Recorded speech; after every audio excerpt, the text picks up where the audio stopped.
పూర్వకాలమున ఒక బ్రాహ్మణుడు కలడు. ఆ బ్రాహ్మణుని పేరు నాగంభట్లు. ఆయనకు ఒక కుమారుడు, ఒక కుమార్తె కలరు. కుమారుని పేరు నారాయణ భట్లు, కుమార్తె పేరు నారాయణమ్మ. వారు చాలా పేదవారు. భిక్షాటం చేసి కుటుంబ పోషణ చేసుకునేవారట. అలా కొన్నాళ్ళు అయ్యేసరికి నాగంభట్లకు కాశీకి వెళదామనుకుని ధనం సంపాదించుకోవాలనని బుద్ధి పుట్టినదట.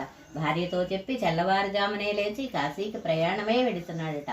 అలా వెళ్ళగా కొంత దూరం వెళ్ళేసరికి దారిలో సూచుల వారు, వ్యాసుల వారు, నారదుల వారు ప్రత్యక్షమై, ఓ బ్రాహ్మణుడా, ఎక్కడికి వెళుతున్నావు అని అడిగి, అయ్యా, నేను ధనం సంపాదించుటకు కాశీకి వెళుతున్నాను అని చెప్పాను. అప్పుడు వారు, ఓ వెర్రి బ్రాహ్మణుడా, కాశీకి వెళితే నీకు ధనం ఎవరైనా మూటకట్టి ఇస్తారా? కాశీకి వెళితే గంగాస్నానం దొరుకుతుంది, విశ్వేశ్వర దర్శనం దొరుకుతుంది, అన్నపూర్ణ దర్శనం దొరుకుతుంది, బిందు మాధవుని దర్శనం దొరుకుతుంది. కానీ కాశీకి వెళితే నీకు ధనం ఎవరైనా మూటకట్టి ఇస్తారా? మేము ఒక చెప్తాము, వింటావా అని అడుగుగా